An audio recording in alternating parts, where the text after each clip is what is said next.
Hey there, welcome to another Facebook Live.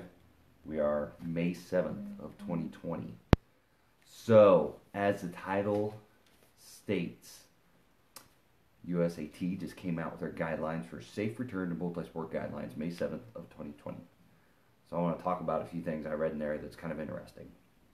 Now, I will preface this little talk with, I personally, here, make sure you can see my buddy here. I'm going to preface this by saying I do not agree, disagree, whatever with should we do events, should we not do events.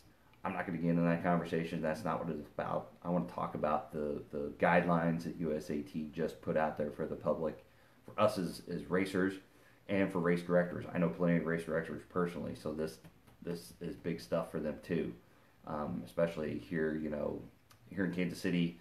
I was supposed to do Ironman Tulsa. I was supposed to do Des Moines 70.3 in June 21st. That's all been wiped out. Right now, I don't have any events that have been in July that have been punted yet, but I do have events. June, we had a big half marathon here in Kansas City. They punted that, made that virtual like a month ago. So I guess they saw enough of a problem that they were going to do it. But, so again, I want to preface this with saying I do not disagree. I do not agree. I'm not here to talk about the principles of should we be doing this or should we not be doing this. I just want to talk about the guidelines that just came out in a coronavirus world on if we get to do an event. This is what USAT recommends, their guidelines to us as athletes and to race directors to go out and do events. So we're going to kind of go through these. This is the first one. This is like a 12-page guide that they put out there, I guess, as athletes we could download and check out. So you get in here. They just got some definitions, nothing fun, nothing sexy in this part, until you start getting into phase 2. So they're going to define phase 2 as in-person racing is permitted with local event size restrictions and a strict limitation in training with moderate limitations while continuing to adhere to mass gathering thresholds. So I don't want to read all that, but so they're going to allow races, but there's going to be some restrictions maybe on sizes and gatherings, social distancing is going to apply, all kinds of good stuff. So I highlighted a few things that I found interesting. So, must receive clearance from all governing entities. So, for a race to happen, USAT sanctioned, doesn't matter if it's Ironman, doesn't matter if it's your local 5K, whatever. Well, 5K won't be under USAT, but the city, the state, local, so your county probably, and federal. So, the feds could say, yeah, we're good with it. Your state could say, yeah, I'm okay with it. Your city could say, bring it on. Your county could say, no, wait. No, you're not going to do this. So if one of these governing bodies decides to squash events or anything in your area, it ain't going to happen. Because in Kansas City, for instance, I live in Olathe. Well, Kansas City, Missouri, they extended some limitations till May 15th, even though the federal's up. The state's up. Missouri's up. Kansas is up as well. But in the county I live in, Johnson County, they're pushing out to May 11th. So, if an event was in Missouri outside of the Kansas City limits, it could possibly happen right now. But if it was in Johnson County, it ain't going to happen. So, I live probably 10 minutes away from the Missouri border, so I could go across the border and go over there and do an event, but I couldn't go down the street if some event was happening around here. So that's one thing you got to watch out for is all these different gates that your event has to pass through: city, state, local, federal. So that's kind of interesting. Must follow direction of local governing entities regarding race size, testing, and pre-event quarantine measures. So if your state has nothing, but if your city says, well, you got to do all these things, you got to test people, you got to do this, and, have a rapid test for COVID-19 or something crazy or whatever. I don't know. They can come up with all kinds of weird things. So just be prepared for that. That USAT has stuff in here, but if your government says, hey, you got to do all this stuff and test, then you got to pass through all that gate to do your event too. Tiered schedule, rolling time trial, or small mass start should be supported. So I think that's kind of interesting because, Ironman's going to rolling starts with a lot of swims and they got timers and stuff. There's still a huge group of people waiting to start to swim. And I know a lot of local events, especially like Shawnee Mission Park Triathlon, they gave us options. You can either do a mass start or you can do time trial start. So whatever works best for you. Time trial start is meant to spread out the field so you're not swimming with a bunch of people. Well, now they're recommending this in this phase 2 world of coronavirus of doing small timed, right now it's 5 seconds between people, and you still get pretty grouped up out there on the swim. I mean, you're still swimming with people and smacking each other in the face. So is this going to be one person every minute? I mean, potentially. I mean, if you're looking at an Ironman size event, 70.3, even Olympics, some Olympics get 200-300 people. Trying to mention triathlon, we got 600-700 people last year. That could be a long start to the day. So what you think, it might be a short event, might turn into a longer event because you got to wait longer to get into the water and start your event. So that's not the end of the world. Just, pack a lunch. It could be quite a long event for the day. Just be prepared. Physical distancing must be maximized in all areas. Have you been to a triathlon transition area? Have you waited in line for a porta potty at a triathlon? I think this is going to affect a lot of things. Briefings and awards ceremonies should be virtual. Now, briefings, I get. We can watch that on Facebook, especially if you've done events before. It's not a huge, hairy deal. But I do think it, put it on Facebook, do Facebook Live, and then post it on there. People can watch it at their own leisure. But the interesting award ceremonies. So some events do them and some don't. It's nice to get up there, get a medal, get your picture. I've got a hat from Zoot Sports last year because I got a picture on the podium when I got second in with my age group in one of my races. So now it's all virtual. They're just going to send it out or do it virtual, or maybe you sit in your car and they do it on Facebook Live. I don't know. So that could be kind of a hit to a couple egos. No more award ceremony. It's like, well, we'll just announce it on Facebook and you got second or whatever, and just go home. So if you're there and you want your age group award, you want to be recognized in front of a bunch of people, ain't going to happen in this phase 2. Discourage or prohibit spectators. So for me, with 3 kids, my wife usually doesn't want to drag up at 4 o'clock in the morning and head out with everybody to go watch events. A few times she has come later in the event and watched me finish or something like that. But now, in this Phase 2 world for USAT, they are going to discourage or prohibit spectators. So let that sink in. Ironman 70.3, Ironman, they all are governed by USAT guidelines. No spectators.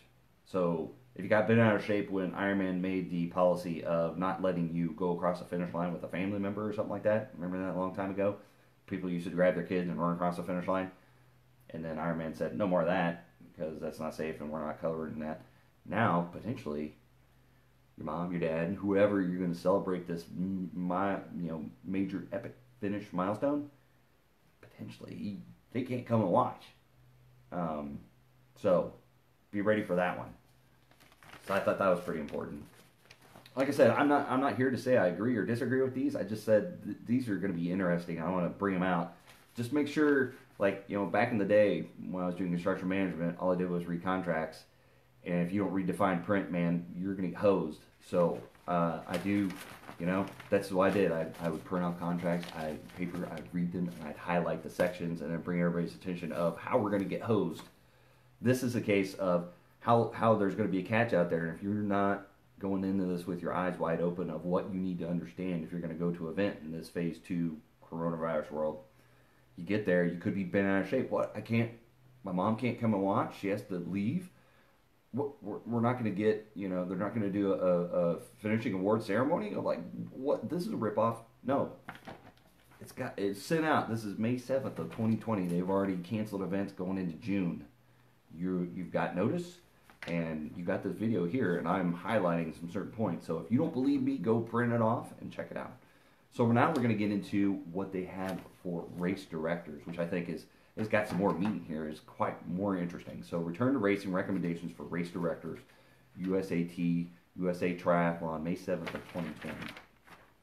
So the first few pages is a bunch of nonsense. So we get the first highlighted section here.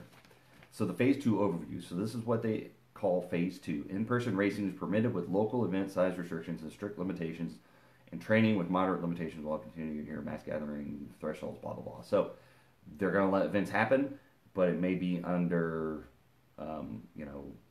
mass gathering limits. The limit of 50 people. Maybe you have to limit a race to 50 people, or maybe you do it in phases. The race lasts all day, but you do it 50 people at a time.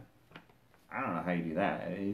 Some races are small enough, it might not be a problem, but there's some large races out there, especially when you start getting into 70.3 and full Ironman distance, 3,500 registrants. How are you going to pull that off? People are creative, so it might happen. And, this phase 2, this maybe it's July, maybe it's August, and then we reach this phase 3 where there's no in-person races are permitted with no local event size restrictions, moderate limitations. And so, don't get bent out of shape now. Like I said, most events for June are kind of getting punted. July, who knows what's going to happen with that. August, maybe somebody, ends the staring contest and says, I'm going to go first and we're going to see how this works. So maybe August, September, all these races are getting moved to. Hopefully we're in this phase 3 situation. Or maybe we're not. I don't know. But in phase 3, it's a lot less limitations out there. But phase 2, so if you're going to be one of the guys or gals that goes out there and, your race, July, like Strong Mission Triathlon, I believe it's July 12th, I'm going to race ambassador. If you want a discount, let me know. They'll honor it, and if anything happens, if the race is postponed or canceled or whatever, they'll take care of you, so don't worry about that. But in this phase 2 world, possibly this event could qualify for phase 2. We'll see. It has to go through Johnson County government and all that kind of fun stuff, so that'll be interesting. So we're going to get into some more interesting tidbits of this little plan that I saw. So we get down here, event operation, sanitation protocols, portable toilets. Everybody listening? That is the bane of most multisport endurance athletes' existence. The availability of porta potties before the race. Because nobody likes sitting in that line for 20 to 30 minutes, and we all have to go like a minute before the race starts. So, listen up if porta potties is a hot button topic for you. Increase the number of portable toilets to lower the ratio of athletes per portable toilet. It took coronavirus, COVID-19, an economic shutdown for someone to finally say, maybe we should lower the ratio of athletes to toilets. Maybe, just maybe, we'll have enough toilet paper in a porta potty to make it through the start of an event. Give me a thumbs up, give me a heart, or give me something if you agree with that if you're watching this. Because, amen. Let's have more toilets, please. I'm all for that one. Okay, so on to the next one. Marking out 6-foot markers to distance within the line. Have you seen porta potty lines at the start of an event? 70.3, full Ironman event. That is a long, long line. You want to space people out 6 foot apart? 6 feet for the toilet line? Oh man, that's going to be interesting. Maybe you do a ticket system to where you pull the ticket and you're number 15 in line, so you go social distance over in the corner. And you got an announcer over there. Somebody leaves a porta potty. All right, ticket number 15, porta potty number 12. Yeah, Nicole, you got me. Woohoo for more porta johns. Yeah. But if you're spaced out 6 foot from the next athlete, that's going to be interesting to see that happen. Hand washing and sanitation stations. Now, some events have gotten better. Last year, Ironman Chattanooga. I did Ironman Muncie. A lot of events are doing better about having an actual freaking sink by the toilets. Most of them have this hand sanitizer, and most of them they're good about filling the sanitizers in the toilets. But some events don't even have that. So thank God now they're recommending hand washing and sanitation stations. They have them. You don't have to touch them with your hands. They got little foot things, and you wash your hands. It's great. So I'm all for that. Hey man. Raymond, I'm sure you have a nice quippy comment. A lot of really stupid guidelines. Say hello to doubling the cost. Yeah. So that's part of the discussion is the cost of all this stuff. Is a race director really going to, especially these large events? Like I said, Strong Mission Triathlon, I keep talking about that one. That's the next one on my agenda. Potentially hasn't been moved yet. I mean, like I said, I think they got up to about 600 people. They do multiple distance. They do super sprint. They do sprint. They did a long course, and they did an Olympic course.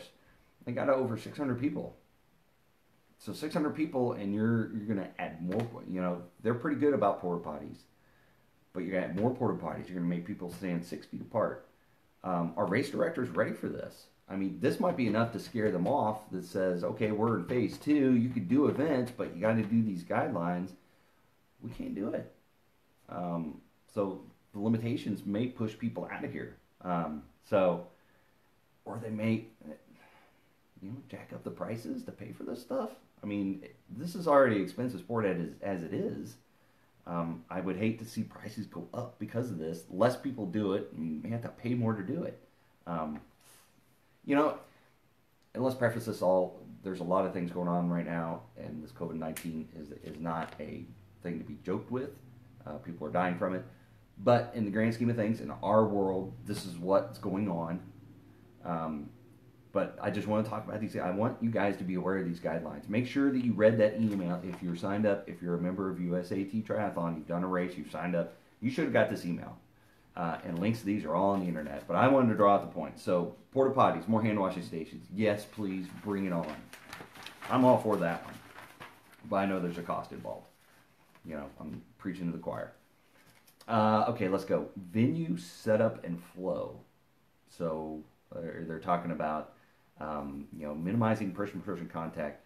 So, this gets back to consider restricting spectators.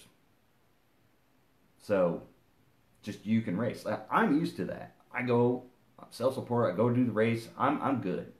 For me, that's not really a change at all. For a lot of people, they like to bring family. They make it an event and make it it's a milestone. 70.3 an Olympic, your first race. That's a milestone. People can't be there to watch you. I mean, at least I would imagine they'll have photographers there to take pictures, to sell photos and stuff later. But it's not the same as seeing in a person. Ironman's gotten good these days. I mean, they've got the live stream, the live feed, and it's nice because you can pause it and go back and find your people whenever they cross. So it can be seen. So that goes to consider offering live athlete results tracking and or live video stream. I know in China Mission Triathlon, and Nicole, you've probably aware of this too. We've discussed having a video board, displaying results. So you don't have to sit there and wait for, the results are pretty much live, and the website does broadcast them where the results go. They have a live broadcast, but maybe getting that feed and putting it on a Facebook page or, dedicating a live YouTube channel just to that feed so then you can go through and you can scroll around or something. So I think that'd be pretty interesting. Like, it sucks that maybe a spectator couldn't be there, but I think a plus, and I can see doing this even in the post-COVID world where, spectators are there or whatever. It'd be nice to, Ironman has the app, but you could post results on a video board somewhere. There's enough electricity for these races. Post the results and post the tracking and do a live video stream of the finish line. There's enough technology to do that. Raymond's got another one. On for the party, especially after finish. Give me a megaphone and fireball. Let the motivational heckling begin. I don't think that qualifies. We're going to get into what you're supposed to do after the race. So I don't know if you could stand around with a megaphone and fireball. Maybe you could be. They've got plenty of opportunities for loud vocal volunteers to yell at people to stand apart. So maybe if you got your fireball and a megaphone, you could have your volunteer shirt and you can scream at people to stand apart. Maybe that's a good role for you. So anyway, back to consider restricting spectators, which that might kind of drive people away. Athlete results tracking live video stream. I actually like that. And like I said, we proposed that for a live event even before this started happening. Just have it posted so athletes could look and see, what was my age placement? I don't need to stick around for awards and get my credit and I want to leave. I always know, for me, like the smaller local events, usually I'm placing my age group. Do I need to stick around? And we'll get into that. Do I need to stick around for awards? It'd be nice to have kind of a live feed or, something that you could check. And like I said, the technology's there, so I think it will have more traction now than before. Because you had to go to the website and find us all this stuff. So maybe if it's more readily available and kind of a nicer format that everybody can see. So I kind of agree with at least live tracking, live video stream, restricting spectators. That's going to be kind of tough, I think. Registration packet pickup. Consider a drive-through packet pickup if possible. Now, that's kind of new. I don't know. I guess you could do it in front of the building and just have people drive up and yell a name and you get your stuff. That's interesting. Kind of like McDonald's drive-thru. Consider mailing packets to athletes ahead of time. have you lost the package in the mail? Have you never gotten the package in the mail? I don't know about mailing like timing chips and stuff they're going to get into later here. That might be kind of dicey. Consider having packets at the racks themselves. So anybody that's done an Ironman event, a full Ironman, typically you cannot pick stuff up the day before. You have to be there 2 days before. So to just say, well, hey, we're just going to tape it to the rack, so come in race morning, pick it up. I don't know how that's going to work. The smaller local events, maybe that's an option. You got your racks, pre-assigned spot. I don't know. You show your ID to get in transition to go to the racks. That seems a little half-baked, but we'll see. Race directors can elect to allow a single person to pick up packets for multiple registrants. It took the coronavirus to come up with that one. Remember all those times they would not let you pick somebody else's packet up? Now that's in their guidelines because of coronavirus. They don't want bunches of people showing up to get their packets. How many times have we asked for that? And now it's a possibility. I get it. Show your ID, show who you are, verify that you're racing, that you're not picking up somebody else's stuff. But in the end, you can go pick up your stuff and give it to somebody else if they really want to race as you, they could. So that's important. Multiple registrants could be picked up by one person. Probably everybody here has wished that would have been an option before this mess. Because it just cuts down on carpooling and all this other stuff. Just one person could pick up like a team at work. I wish that would have been a thing a long time ago, but I agree with that. Hey, thumbs up for that one. Packet composition. Pay attention here. Giveaways. Only competition essential materials, including inside a race package. No promo materials while reducing packaging as best possible. So a lot of events here have gone to, pick up your bib, pick up your timing chip, and then the swag and stuff is virtual. So no extra dues, no samples, no nothing. Just get, your chip, your bib, and a swim cap or whatever, get out. So no promo materials, no giveaways, no swag, no nothing. So, that's going to be a little different, especially, you think about Ironman events, you get a bag, you get samples, you get goos, you get chumps, and we haven't even gotten into what they think about the expos. Ironman Village. So no promo materials. So that's how some of these events happen, is they make partnerships with other companies and people to allow the audience of that race to advertise to them.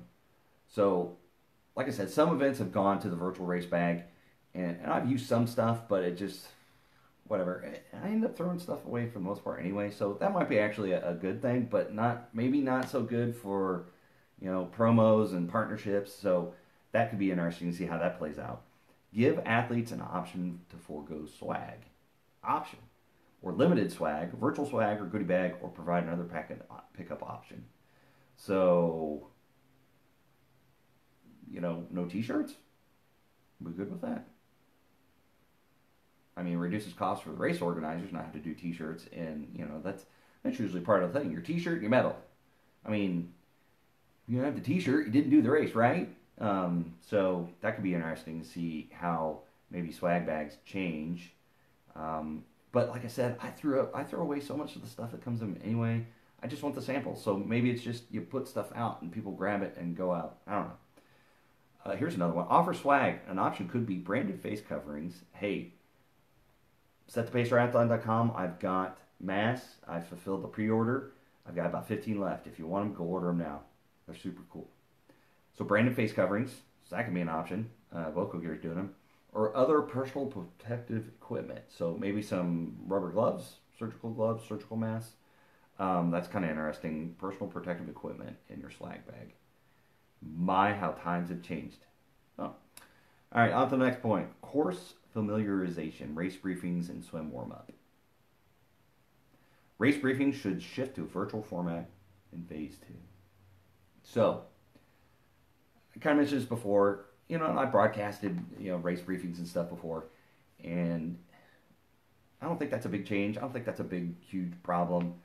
If you've never done an event, it'd be kind of tough to show up to the venue on race morning and be like, okay, where everything's at. But I think if a race director, I think that's an easy solution. You just do a virtual race briefing and you come out there with the camera and you go through transition area and everything. I don't think that's a big deal. Expo and partners, extended hours or footprint to limit the number of people in one area in an expo.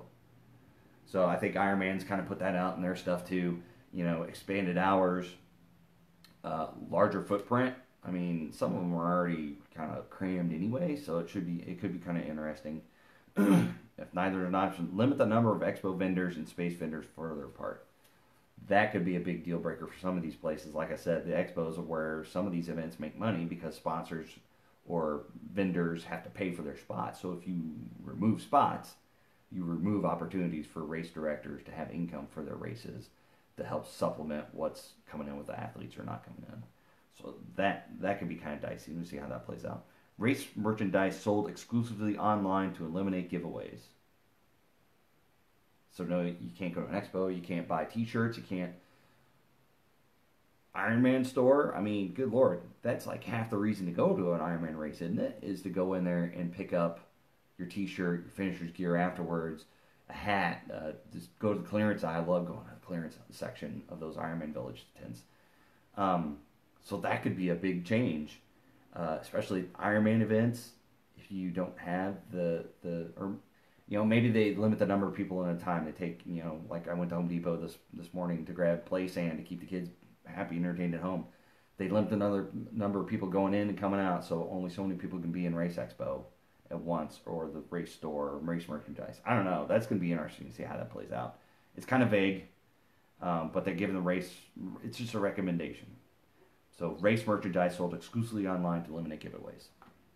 So if you're just now joining in, I'm talking about USAT's safe to return multi-sport guidelines. So I'm highlighting some things I think are kind of interesting that could make it easy, difficult, or like added extra porta potties. I'm all for that. Add sanitation stations to the porta potty area. I'm all that. But now we're talking about, no promo gear possibly, or doing race merchandise online only and no spectators. It's going to be a different world, so be ready for it. Course operations, transition area. Consider temperature screening upon bike check-in. Read this stuff, people. This could affect. This could be big. This is big. If the athlete has temperature of 100 degrees, I believe it's 100 point something or above. 100 degrees Fahrenheit or above, then an athlete should be directed to events medical leave for final determination of an athlete's ability to participate in the event. That's big. Ironman event, 70.3, you show up, race morning they take your temperature, you go over to the tent. Are they supposed to have like specialty, COVID-19 medical staff? Or are they going to have just somebody from local hospital volunteering their time to do this stuff? That's big. So you come in there, and for whatever reason, you're running a little bit of a temperature. They send you over to a special place to get evaluated. So we'll read more into that. And then they're talking about a questionnaire. So have you tested positive for COVID-19? Like an actual physical questionnaire. If yes, in the last 14 days, no participation. So this is left up to people's, being responsible and answering the questionnaire right. But what if somebody did test 5 days before and they tested positive? You fill out the questionnaire and they can lie about it. It's an interesting concept. I'm not here to talk about should we do events, should we not do events, the principles of it or whatever. I'm just saying this is what USAT is recommending. Test people before the race. If they have a 100 degree higher temperature more, we'll get into it more, but have them evaluated in a separate section. We'll go through the medical tent area. That's later. And they don't really call out what are the guidelines for somebody to be disqualified from doing an event. So you could show up race morning, have a little bit of a temperature, and if you don't meet these other guidelines, they can say, we don't think it's safe for you to do the race. We think you could potentially infect we think you might have coronavirus, COVID-19. We think you could be potentially transmitted to other people, so we're not going to let you race. That's pretty big. Especially at 70.3, you go out and travel to these things. Just be aware, people. If you're going to do one of these races, they're going to be one of the first ones that go off. I know Chattanooga 70.3 is in late August now. If that's like one of the first 70.3s to go off and they're going by USAT guidelines, just be aware there's a potential you could be tested temperature wise and you're out. Be mentally ready for that. Here they're going more into, we'll talk more about that later, but then course operations. Consider spacing bikes a minimum of 3 to 4 feet apart between bikes per rack. More racks and less people per rack. Yeah. Another one. Why did it take the coronavirus to get through and start doing this stuff? I know cost and space is a premium and all this stuff, but I'm not hurt by that, recommendation. You actually have a place to put your stuff for transition. You're not shoulder to shoulder with people next to you. More bike racks. Like, local events have been getting smaller anyway, so the transition areas have become smaller, but there's still area to use. So I'm okay with that. Space them out, less bikes per rack. I think Raymond put this on a comment on another video. Now you got room to bring your Home Depot bucket for transition, so you can sit on it. You can bring lawn chairs. Oh, I'm just kidding. But anyway, so I think that's kind of interesting. Spacing bikes minimum 3/4. So social distancing in a transition in triathlon.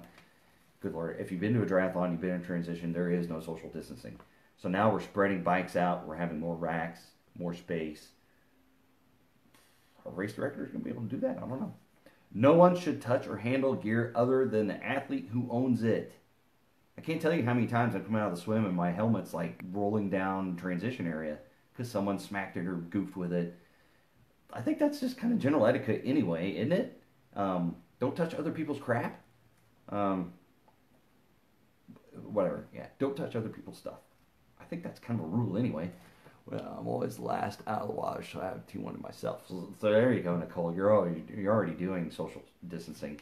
But no, I thought it was interesting. Don't touch other people's stuff. I thought that was just a regular rule, but anyway. Start area. Consider a time trial start versus mass start. So we kind of talked about it a little bit. A lot of events are going to time trial anyway, but how long are you going to take in between people? 5 seconds, 10 seconds, 45 seconds, a minute? And one at a time to make sure. I mean, if you got an event of 600 people, that's a lot of time to get everybody in the water. I don't know. We'll see what happens with that. Swim course. Consider a large start area if possible. Yeah, if you've been to local events, if you've been to some Ironman events, that start area is small to begin with, and you are funneled in. Like Ironman Chattanooga, you're in this walkway path. I mean, there's some area to spread out, and maybe you can do social distancing, but once everybody's lined up to start doing that race, we're pushed back to where the buses drop you off, and it's got to be at least a mile or something. It's crazy. I don't know if that's even possible. Consider smaller and more frequent waves. Like I said, I think that some events kind of do that anyway, so I don't think that's a big stretch. Consider no wetsuit stripping. I know at my smaller events, when if you wear a wetsuit, you have to take it off yourself. So know how to do a wetsuit. I've got videos out there how to take your wetsuit off. But for the larger events like Ironman 70.3, no wetsuit strippers. I've done some that didn't have them anyway, but so just be prepared. If you do an event, there's going to be no one to help you get your wetsuit off, so make sure you know how to get it off yourself. I think that should be, that's kind of like don't touch other people's stuff. I think that's a common one. Bike course. Encourage athletes to wear face coverings if possible. Like I said, setthepacetriathlon.com. Go to the shop. I've got masks. They're pretty cool. The order's been sent in. I'm at the pre-order. But especially in the summer, wearing face masks on the bike, that's going to be tough. I don't know about that one. Run course. Encourage athletes to wear face coverings if possible. Again, like, even wearing like a flimsy little surgical mask, if you've ever tried that and trying to breathe through it, that's hard. And you want to go out there and run hard? That's going to be kind of hard. So this is where kind of some of these things are a little, that's going to be interesting to see how that plays out. To the run course, the athletes are recommended to avoid running less than 13 feet. If the distance is less, it's recommended to either be at a 45-degree angle or alongside the other athlete to avoid facing each other. So, again, I'm not here to talk about whether I agree with should we be doing races, should we not be doing races, should we be stay-at-home order, should we go back to work. I'm not here to discuss that or argue it or debate it, whatever. I'm just, like I said, I'm going over the USAT Safe Return to Multisport Guidelines. This is what they just put out today. Check your emails, people. So I'm just bringing out the points I think are interesting. Don't run behind another athlete at a distance of 13 feet. Recommended to be a 45-degree angle alongside another athlete. So, I mean, if you're passing somebody or somebody's passing you, I mean, it's kind of like drafting on a bike, I guess. Once you get in the 13-foot draft range, you have to pass them at a 45-degree. And some of these courses, you've got a bike 2 lanes going away, when you got the run 2 lanes going. I just don't see how that's going to work. It's going to be interesting. I mean, they put in guidelines too of adjusting the courses to make some of this happen. So I just don't see that being possible necessarily in a race. So that's interesting. We got, let's make it lose ass. We'll wear a mask on a bike and run in the middle of the summer. Yeah, see, Michelle. And Kansas City is humid in the summer, man. Like I said, the next event, Shawnee Mission Triathlon I have, it's in July 12th. It's hot and humid around here. I don't see that working very well. If they mandate it, you probably got a lot of people that they're just like, I'm not doing the race. I can't breathe in a stupid face mask.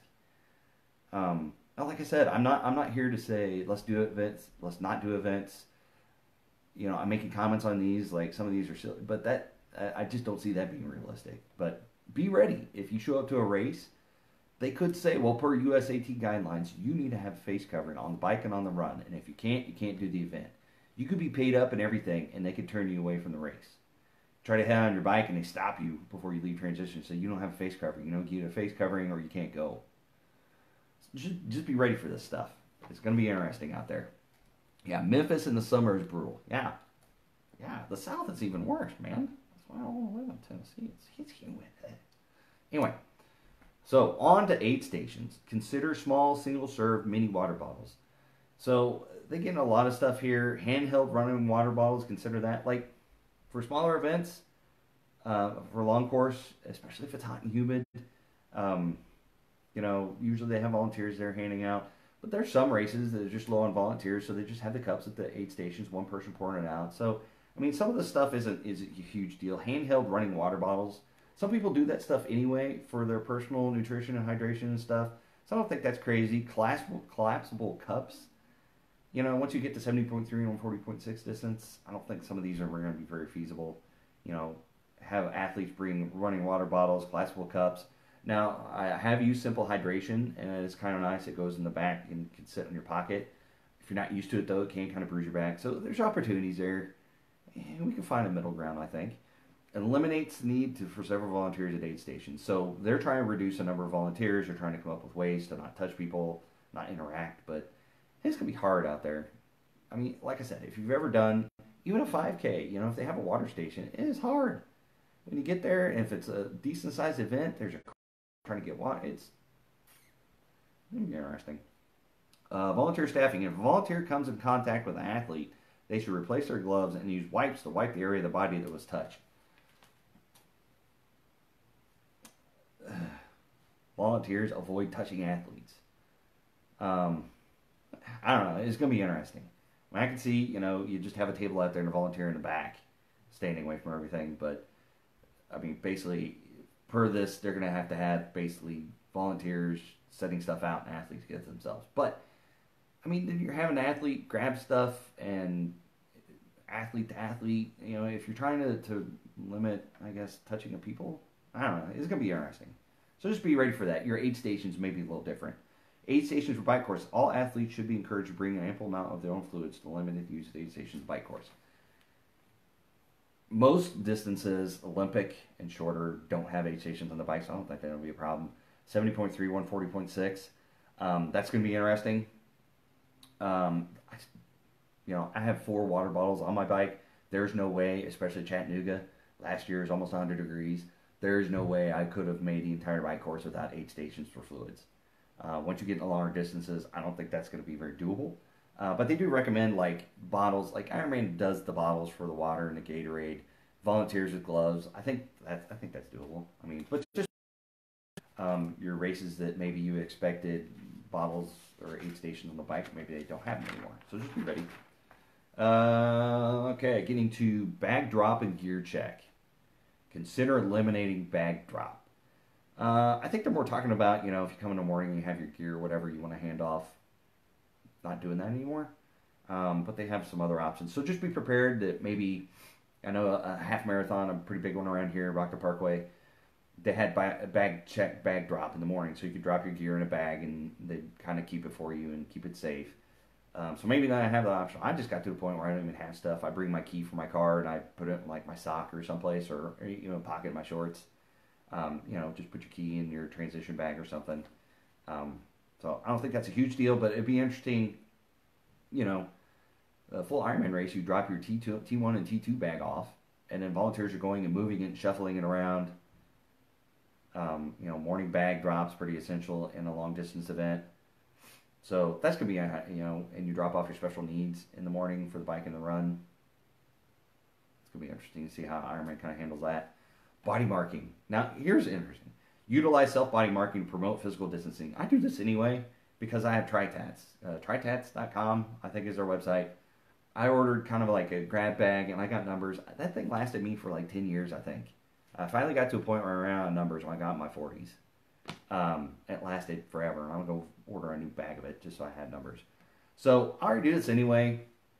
It's just they also put in here, provide athletes a diagram how and where to apply body marking. That was the only big thing. It's like, do I put my number on my arm and age on my leg? Do I put my age? What do you do? So yeah. And a lot of events, like Tournament Triathlon for a few years, I think they provided, like one of the sponsors paid for it, they provided the race numbers. I think that'd be great. Like I said, you could usually buy them in advance. Like I think Base Performance sold them at Expo one year. Ironman Chattanooga, I just went and bought the numbers I need, so it looked kind of nice. And they sell them for like $1 a number or something like that. So I don't think that's huge, but just be aware maybe the races won't be doing body marking in the morning. Because that is a big choke point of people and just a gathering of people. So just have your buddies ready, have your kids ready to draw your numbers on. Just be ready for that. Finish line. Consider significantly expanding the size of the finish area. I don't think that's going to happen. Consider creating finishing lanes at the start. Whatever. So finishing lanes, so that'd be interesting. So you come through and single file through the finish line. So no sprinting through or something like that. That would help with pictures. At least it would kind of maybe get people out of the way. If they shift over to the side, you can get your finisher picture. I don't know. That's going to be interesting. I mean, I've seen shoots at the start line, but finishing lanes, keep people separated. Yeah, whatever. So here's one. Finish line. This one's big. You guys paying attention. You guys are watching. Stop what you're doing. Finisher medals. Recommend virtual medal ceremony or consider virtual medals are sent to athletes electronically. That's why like 3/4 of the people do this stuff is for the medal. And organizers, good Lord, all my medals are downstairs. I should show you. I mean, they try to outdo each other. Some 5K has got some medals like freaking huge. Recommend no finisher medals going virtual medals. Would you do a race without a finisher medal? I think we're going to put that to the test. They start implementing this. Now, they got some other options, putting finisher medals on the table, having volunteers put them out. I think they'll get around that. I don't think races will go. I mean, that will save them cost. And maybe be able to keep the entry fees down. But, I mean, we've gotten to the point now where people kind of expect a t-shirt and a finisher medal. If you don't, you're getting labeled as kind of a cheap event. So, just be prepared for that. No medals. What would I do with a virtual medal exactly? So, I'm doing the Ironman Virtual Race Series. So it's interesting. I mean, you get your little badges or whatever, and I've got several badges on there. But yeah, I mean, I could print them out on a piece of paper and put them on the wall, I guess. But yeah, what are you going to do with a virtual medal? Um, I mean, you could post it on Facebook. I guess use it that way, but I mean, you could do that, a picture of your actual medal. So that's going to be interesting. So pay attention to that. Just be aware. A race could say, guess what? No medals. It's all virtual. Like if races are in, I'm pretty sure, races in July and August probably by now have had to order their medals. So if you're going to do one of those races, you're going to get one. Like the half marathon that was in June that got canceled. I mean, they went virtual. We're supposed to get our medals. They've already ordered them. So you just log in there, do the virtual entry, and you get the medal sent in the mail. But so just be ready for that. Events that haven't ordered a medal, maybe they save cost by saying, guess what? No medal. It's all virtual medals. This is USAT's recommendation, so be ready. Timing chip retrieval. People, consider extending the finish exit chute and provide chairs for people to sit and remove their own chips. Have you done a 140.6 and tried to bend down to remove your timing chip off your ankle, even though it's a Velcro strap? That is an exercise in futility. That is not going to be comfortable. But I've done several events now that they've got, like usually running races, probably not triathlons as much, but running races have the chip that's built into the bib. So that's good. I think there's just several options. I think disposable chips now that go on your shoe, you can tie it on. There's one event I do that's got like foam straps that go around your ankle. Those are disposable. After you're done, you just rip it off and throw it away. So I think that's not been a big deal. But Ironman 70.3, 140.6. I mean, that's a timing chip. You get it with a strap, a little thing that goes down there, and it's a Velcro strap, and they reuse them every race. So they're recommending, at the finisher line, you take your own chip off, or not doing chips, or they're talking a lot about going to disposable chips. So just be ready for that. I'm kind of, like I said, I've done the disposable chips, and I think it's a lot more easier. You don't have to worry about getting it. You don't have to worry about making sure you have your own. Just put it on and you go and you throw it away. Timing and timing chips. Consider pre-stuffing timing chips and race packets so athletes. The races already do that for mine. I know Ironman, you go and you have to get your chip, and then they match it to you, and then they give you a chip. But most races I go to, it's already in the packet. Like they have the packet pre-stuffed with your chip in there. So I didn't think that was a big deal. If possible, disposable chips are encouraged. So I'm for that. More porta potties, places to wash your hands at the porta potties. Bigger bike racks, more space in transition, and disposable chips. Like I said, unfortunately, it took coronavirus for some of this stuff to come around. But post-race food. So this is where it gets interesting. Meals are prepackaged box meals for athletes. I'd be good for that. You go through, get your box of food or whatever, and you go. I've been in enough events, that have post-race food, and some are just like bananas and stuff at the finish line, chocolate milk. I'm good, whatever. Some do pizza, that's great. Ironman races, I mean, good Lord, that's like half the experience, right? Is coming through and getting your cold stale pizza at the finish line and sitting around and rehashing it all with everybody else is sitting around and eating your food, like real food. So a box meal, I mean, that, a sandwich or just pre-boxed pizza and just have it stacked up and you grab it and you go. I don't think that's a bad deal. So just be ready. But like some of the recommendations are just not to do post-race food. So be ready. I mean, they tell race directors like make sure you coordinate that. Consider not providing post-race food. If this is the direction you have chosen to go, make sure that athletes are aware prior to registration. If you're already registered for an event, be ready that they may come back and say, we're in phase 2, USAT Triathlon recommendations, we're not going to provide post-race food, nothing. Maybe a bottle of water, maybe a bottle of Gatorade. Be ready for that. Consider offering a voucher for athletes to claim their post-race food. Now, I'd be for that. I think that's a big sponsorship opportunity. You get a restaurant in town, it gives people like a $10 voucher at the end of the finish line. I mean, most meals for one person cost more than $10. And you take it out, and especially like, with what's going on, people are doing pickup food and carry out. Good Lord. I mean, if you get a gift certificate, you do Chipotle and order Uber Eats, and it meets you at home by the time you get home from the race, I think that's good. Or you can use it on an app and order your food. Again, it took coronavirus for this to come out. I think they should be doing this anyway. Because sometimes the post-race foods actually kind of suck. So I think that's a kind of a good option. I think some of this stuff may happen anyway when all this is in the rearview mirror and we're back chuckling. I was like, oh, I remember 2020. Yeah, that sucked. Some of the stuff I think hopefully sticks around because I'm all for more porta potties. I'm more for space and transition areas. I'm more for live streaming race results. I'm more for vouchers for food afterwards, so you can go someplace you actually want to go to. Maybe that's not bad.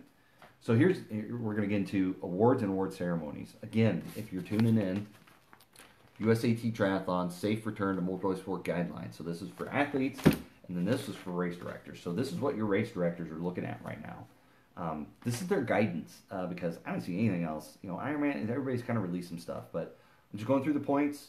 I'm arguing for races, for not having races, for opening up the country, not opening up the country, stay-at-home orders till the end of time. I'm not talking about any about this. Just in the context of triathlons and how this is going to affect us out there. We got a question. Any idea how they communicate to race community when they switched to the next phase? So back to Samantha's question. So let's go back to what they posted on the athlete section of the phases. Phase 1, virtual racing only. Nothing's going on. So, if I had a race that was scheduled here in Johnson County May 7th, we're still under stay-at-home orders technically. We couldn't do the race, so they could do a virtual one. Phase 2. Let me go to the highlight. So the key for Phase 2 must receive clearance from all governing entities, city, state, local, federal, for racing to take place. So to answer your question, Samantha, they determine Phase 2 by, the restrictions are lifted, like the limited number of gatherings or whatever. But at the end of the day, it's up to the federal, it's up to the state, it's up to the city, and it's up to your county. 4 different gates you have to pass through. Potentially 5 if you're going through some recreation district or something. So it's got to go through 5 different phases. So your race director should be taking care of that. So if they can't pass through all these gates, the race ain't going to happen. So we don't have to really necessarily worry about what phase we're in because a state could be in Phase 2, but I'm in Johnson County and the race is here, but people from Wyandotte County, well, I think they're still under stay-at-home orders. Douglas County, maybe they're not under stay-at-home orders. They're released as of May 1st or 3rd or whatever. But Johnson County, we're in May 11th. So your race director should be taking care of that, so that shouldn't be a big deal. But that's kind of how you know you're in Phase 2 if the city, the state, the federal, and any other local entities allow the race to happen. So that's how USAT is judging their Phase 2. This has nothing to do with state and cities phase openings or whatever. This is just USATs. But back to where we're at here. Awards and award ceremonies. Consider virtual ceremonies. So some races, like I done Rock the Parkway, it's a big half marathon. I think they get almost like 9,000 people. A half marathon on 5K. They got some relay stuff going on. They've done 10K in the past. They didn't have award ceremonies anymore anyway. You just go up there, and after a certain amount of time, if you placed your age group, they give you the award, you go home. Not a big deal. But for Short Mission Triathlon, they do award ceremony. That's how I was able to get my Zoot podium finisher hat, is I finished second in my age group, and I got to stand on the podium. I got my picture, I put it on Facebook. It's a big ego boost and all that fun stuff. Phase 2, USAT is recommending no virtual ceremony or no award ceremony. Just do it all virtual. So I guess they could go on a Facebook Live and say your name and congratulations, and you can wave in the comments with an emoji. I don't know. Consider virtual award versus hard awards. I personally like my little plaques I have in my bathroom. I see every morning of my age group awards. So that's going to be kind of a tough sell, I think, for athletes. I think these smaller races, maybe they kind of do away with this stuff because it's kind of added costs that they can do away with and trade it out for more porta potties or something like that. So just be ready. The award ceremony could look quite different. So it could be no award ceremony. It could be all virtual. No more hardware. It's all virtual. Consider mailing awards after the event. There was another big half marathon here in Kansas City, the one that's canceled that went to virtual in June. Like they used to do a double where you do the 5K the night before and then half the next day, and I got like second in my age group in the 5K. They mailed me, I didn't even know it, and they mailed me my award, so that's kind of cool. But a lot of places strictly don't mail out awards because it costs a lot of money to mail all that stuff out. So I don't know how this is going to shake out for the award ceremony. They give a couple different options, but they recommend not doing an award ceremony in person whatsoever. I mean, I kind of understand that. You don't want people to congregate, but just be aware if you're expecting a hardware and they go to a virtual medal, and you're expecting hardware because you placed in your age group, maybe get another virtual medal. So just be ready for that. I mean, the landscape is going to be a lot different. We got medical. So here's where we get back to. You show up to a race, and they're recommending you take temperature of athletes. Let's look past the asymptomatic people that don't even have a temperature or don't show symptoms or anything. Let's look past that. They're recommending taking people's temperature, doing like a survey or a questionnaire or something like that when you show up. Provide presenting individuals with appropriate PPE and escort to designated COVID-19 isolation location.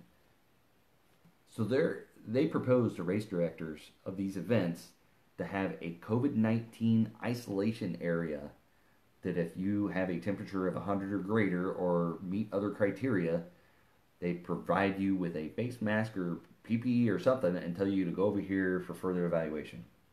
After evaluation, if individuals asked to leave venue, they should be provided with information regarding local medical. So the summary is they could have protocol to check athletes as you show up. Ironman 17.3, Ironman distance, your local 5K.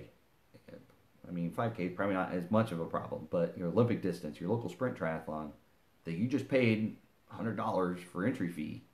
You could show up, not meet some criteria, go to a tent, and they err on the side of caution saying, we don't want you out there because we think you could possibly have coronavirus, COVID-19, be passing it to other athletes. And you're not allowed to race. So do you get a refund? Do you get entry into next year? It's not your fault necessarily if you had COVID-19. Hopefully you didn't go out there and intentionally look for it. But just be aware that people start doing races under this phase 2 from USAT. Race directors could make up guidelines. You could show up on race day and it's on you. If you have some of these symptoms, they figure out that it's like, we think you might have it. We don't want you to race. We want to be next to people. You're out. Pack your stuff up and leave. Or they might not even let you transition to get your stuff. I don't know how that's going to work. That's going to be dicey right there. Medical tent setup. Consider having several cooling fans. So all this stuff, it's about social distancing. It's about, potential of the virus and all this other stuff. Cooling fans. So we're worried about keeping people 13 feet apart on the run and drafting measures for the bike and all this stuff. And then we're going to introduce fans to blow this stuff around.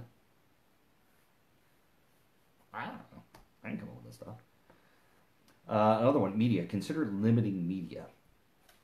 So, Ironman 70.3, usually they have like media people there taking, recording the event, posting stuff live, especially if there's professionals or something. So they're saying limit that.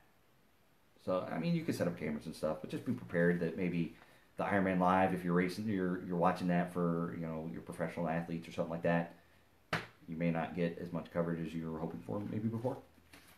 So let's see if there's any other points that I thought were interesting. Public safety, security. Oh, now this. Hopefully you're watching. Hopefully you kept on to this point. I know I've been talking for a minute, but I mean, there's a lot of information in these 16 pages that USAT just put out there. So make sure you're aware of this stuff, whether you agree with it or not. This is what they're recommending to race directors to put on a race right now in these current conditions, if they're allowed to. And this is what you're being governed by when you go out there and you choose to do a race or not.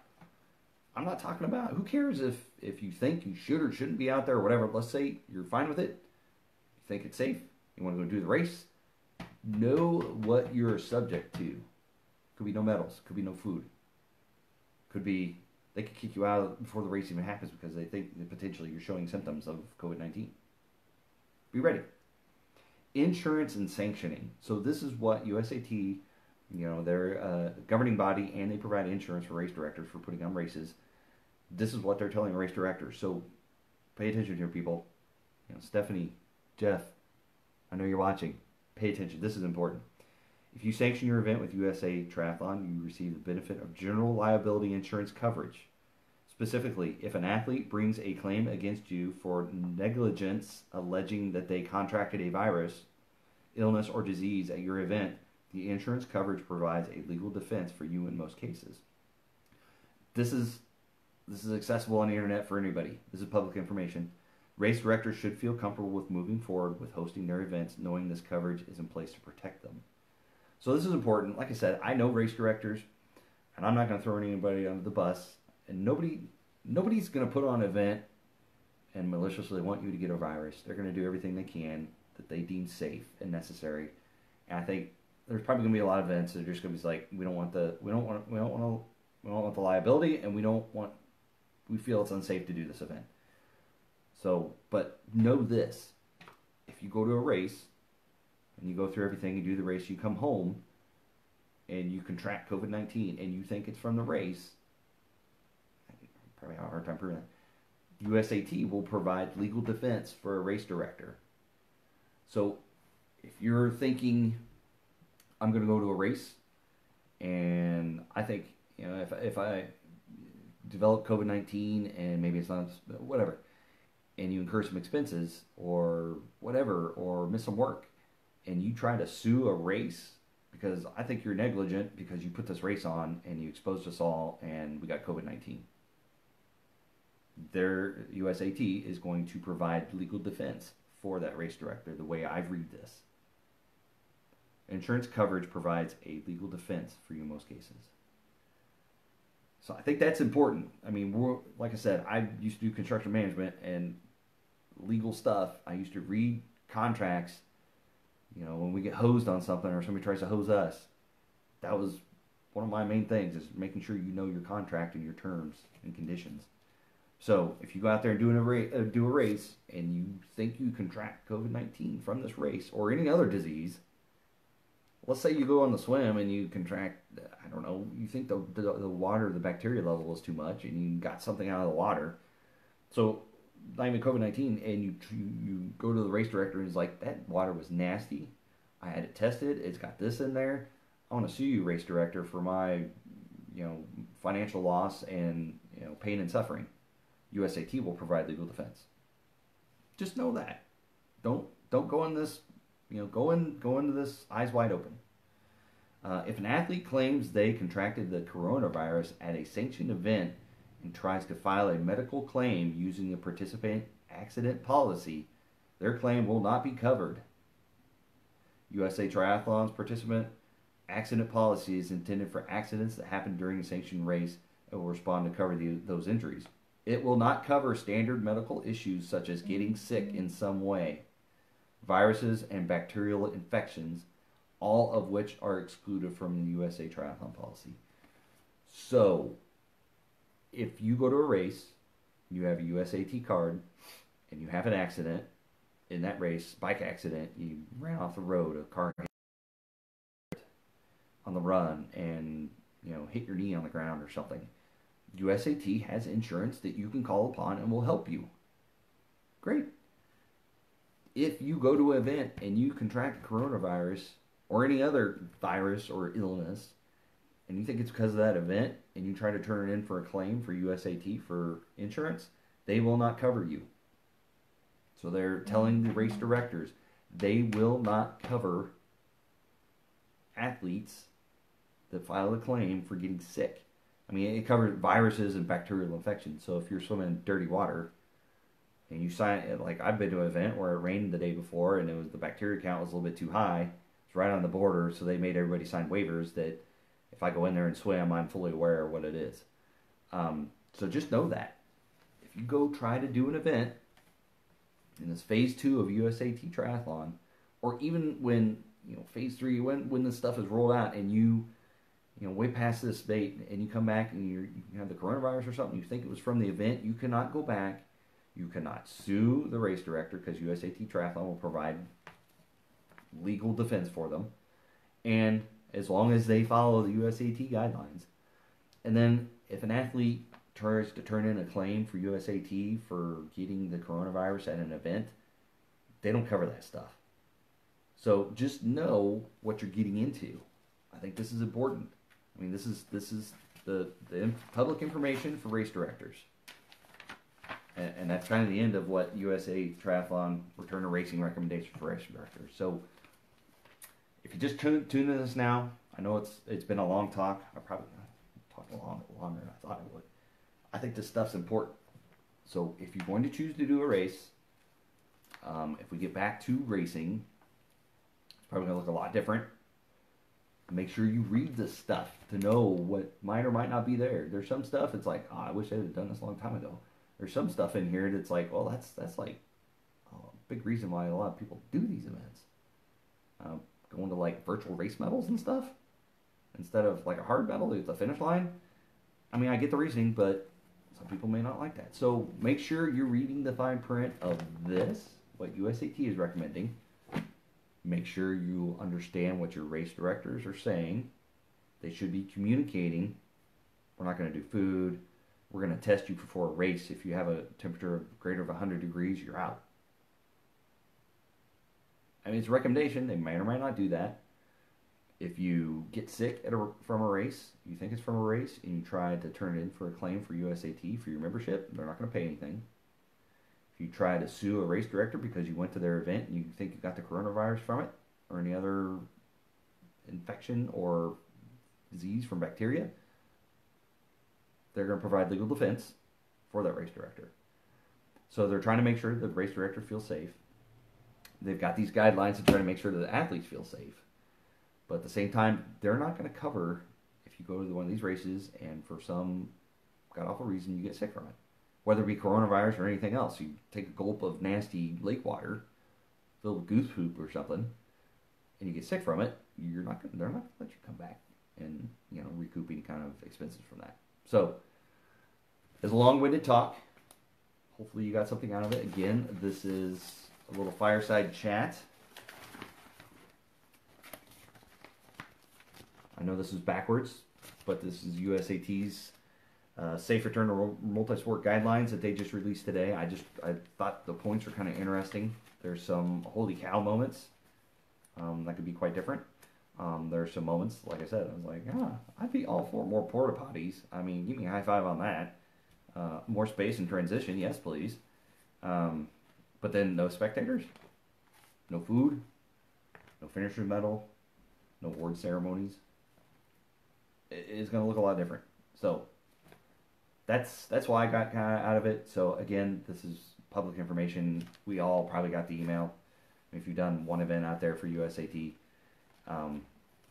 they cover pretty much every triathlon under the sun, basically. So that information's out there. So, but this is just USAT. So there could be another event that's not sanctioned by USAT, and they can have totally different guidelines. They can do whatever they want. Or not want. Oh, I missed that part. Are they mandating masks or recommending? Who the hell is going to race with a mask on? See, Justin, and that's I kind of discussed that before. That was one of the points.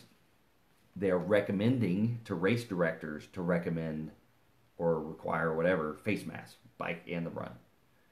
Might be kind of hard for the swim. I don't know about that.